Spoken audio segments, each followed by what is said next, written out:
The hull was cracking under my boots when I heard the first heartbeat that wasn't mine. I was 40 meters inside a dead cargo ship called the Otrin Vale, alone, with my suit alarm already screaming about falling pressure. The ship had drifted into our station's junk field 3 hours earlier, silent, tumbling, its hull scarred like something had clawed its way out from the inside. My job was simple. Get in, scan for anything valuable, get out, before the wreck folded in on itself. I was not supposed to still be inside when the structure groaned the way it groaned right then, a long metal moan that meant the whole section was about to give. I should have turned around. Every part of my training told me to turn around. But my scanner had just picked up a heat signature in the cargo hold ahead of me. Faint, small, and very much alive, and something in my chest would not let me leave without seeing what it was. I pushed forward through torn wiring and floating debris, my light cutting through the dark in short, nervous sweeps. The hold was worse than I expected. Crates had broken loose and slammed into the walls. One had split wide open, and inside it, nested in torn insulation, were 6 round shapes about the size of bowling balls. My light passed over them and I stopped breathing for a second. Eggs. 6 of them, still warm. The ship groaned again, louder, and a support beam somewhere above me let out a sharp crack that echoed through the hollow ship like a gunshot. I did not have time to think about where these eggs came from, or why they had been locked away in reinforced cargo. I had maybe 90 seconds before this section sealed itself off forever, with me inside it. I grabbed the crate. The moment my glove touched the first egg, it moved. Not the crate. The egg itself, rocking hard against my palm, and I felt something inside it slam against the shell like it was trying to break free right there in my hands. I almost dropped it. Then the shell split down the middle with a sound like tearing fabric, and something looked at me. I say looked, but it did not have eyes yet. What it had was a row of small dark pits along a wedge-shaped head, and every one of them turned toward me, toward the warmth coming off my suit, toward the only living thing in that entire dying ship. It made a sound, thin and sharp, almost like a question. Then the other 5 eggs started rocking too. The beam above me gave way completely. I did not wait to see what fell. I wrapped both arms around the crate, kicked off the nearest wall, and shot down the corridor toward the airlock as chunks of the ceiling crashed down behind me. Something scraped my shoulder. I did not stop. I hit the outer hatch at full speed, slammed the emergency release, and felt the pull of vacuum grab at the ship as the section behind me finally tore itself apart. I made it out with less than a body length to spare. My hands were shaking so hard I almost lost the crate again during the tow back to the station. It was only once I was through the station's own airlock, helmet off, lungs burning, that I looked down and understood what I had actually done. All 6 eggs had hatched.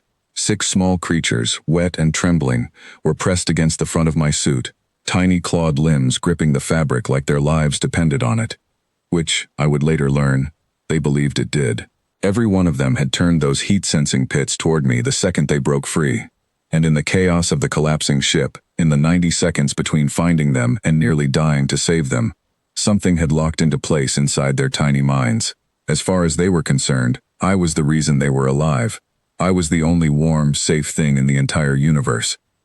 I did not know yet how big of a problem that was going to become. I carried the crate through the residential ring toward my quarters, 6 newborns chirping and shifting against me, and the first person I passed was my neighbor, a thin, pale-skinned man named Grady who worked in the station's supply division. Grady took one look into the crate, and the tray of food he was carrying hit the floor. "Human," he said, his voice gone tight and careful. "What is that?" "Salvage," I told him. "They just hatched. It's fine." It was not fine, according to Grady, who backed through his own doorway so fast he clicked his shoulder on the frame.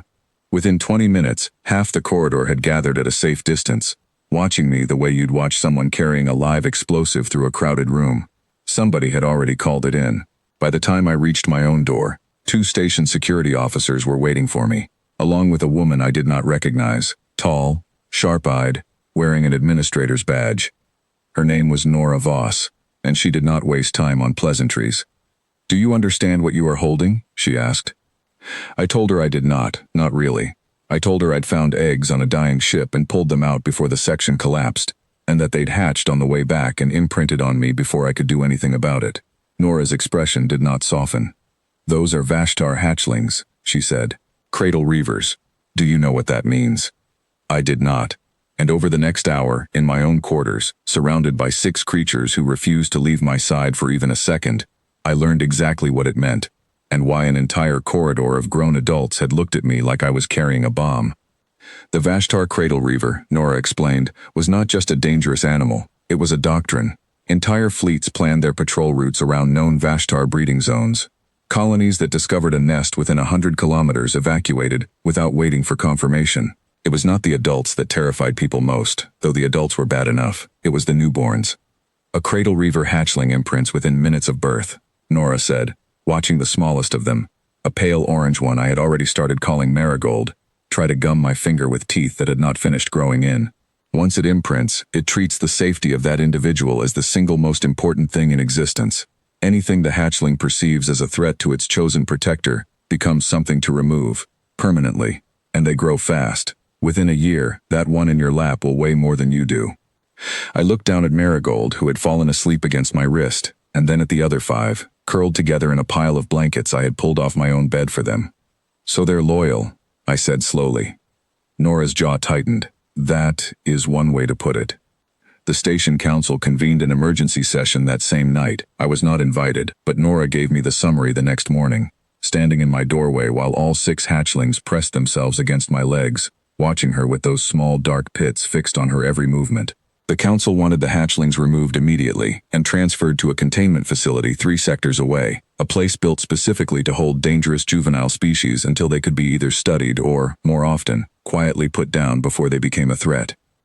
I told Nora that was not happening. You do not understand the risk, she said. A single adult cradle reaver can disable a security team without effort. You are talking about 6 of them, raised together, bonded to the same person. If anything ever threatens you, all 6 of them respond as one. Then nothing better threatened me, I said, and I meant it as a joke, but Nora did not laugh. 3 days later, the containment team arrived. I was in my quarters when the door chime sounded. 6 hatchlings sprawled around me in a loose circle, already bigger than they had been that first night, already showing the beginnings of the ridged plates that would one day cover their backs. I opened the door and found 4 officers in heavy gray armor, tranquilizer rifles slung across their chests, and a transport crate large enough for all 6. I need you to step aside, the lead officer said. This is a Tier 1 containment order. It is not optional. I did not move, and behind me, I felt it happen before I understood what was happening. All 6 hatchlings rose at once, silent, and arranged themselves in a loose line between me and the door. No growling, no lunging, just 6 sets of dark heat-sensing pits, locked on the 4 officers standing in my doorway, radiating a kind of calm, absolute certainty that made all 4 of them take an involuntary step back. The lead officer's hand tightened on his rifle. I could see the moment he considered using it, and I could see the moment he decided against it, because tranquilizing one cradle reaver in front of 5 others who had already identified you as a threat was, even to a trained professional, clearly a very bad idea. Nobody move, I said quietly, more to the hatchlings than to the officers. Nobody has to get hurt here. The standoff lasted almost 2 full minutes, which does not sound long until you have lived through it.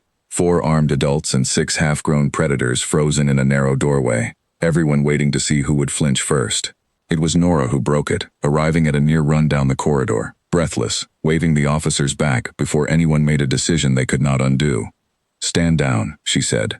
All of you. Now. The officers withdrew. The hatchlings settled back around my feet the second the door closed, as if nothing had happened at all, as if they had not just faced down 4 armed adults without so much as raising their voices. Nora stood in my quarters afterward, staring at the 6 of them, and I watched something shift in her expression, from fear into something closer to careful curiosity. They didn't attack, she said slowly.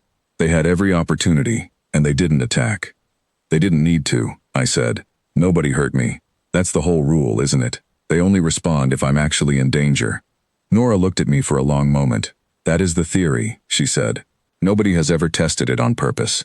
Over the following months, the council debated what to do with us. Reports came in from research stations across the sector. Old records nobody had bothered to dig up in decades, describing similar cases scattered across a dozen different species over the past century.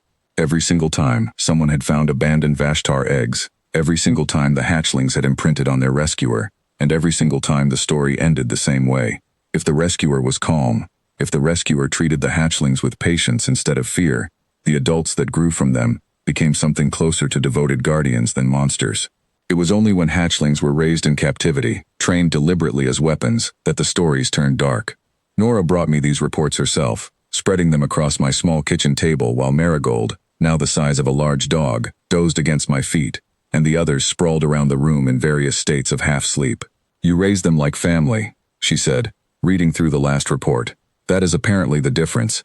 Every disaster case in the last 100 years involved someone trying to control them. You just fed them and let them sleep in your room." I did not know what else to do, I admitted. They were scared. I was scared. It felt wrong to be anything but gentle with them. "That gentleness," Nora said, "might be the reason this entire station is still standing." The council's final vote came almost 5 months after that first night, and it did not go the way anyone expected. Instead of confiscation, they issued a formal designation, allowing me to keep all 6 hatchlings under a new classification nobody had bothered to write before, something called a bonded companion exemption. Grady, my neighbor, still crossed to the far side of the corridor whenever he saw us coming, but even he had stopped calling security every time one of the hatchlings so much as sneezed. The real test came 7 months in, during a routine pressure failure in the lower cargo bay, the kind of accident that happened every few months on a station this size, and usually meant nothing more than an inconvenient evacuation drill.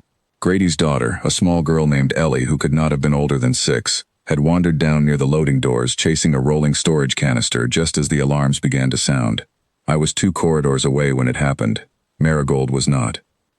By the time I reached the bay, breathless, heart pounding, the emergency doors had already sealed most of the section, and Ellie was standing frozen against the far wall, tears streaming down her face, with Marigold positioned directly between her and the failing airlock.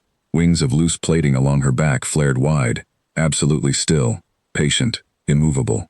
The moment the emergency crew arrived to reroute pressure and reopen the section, Marigold did not move an inch until Ellie's own mother had scooped her up and carried her clear.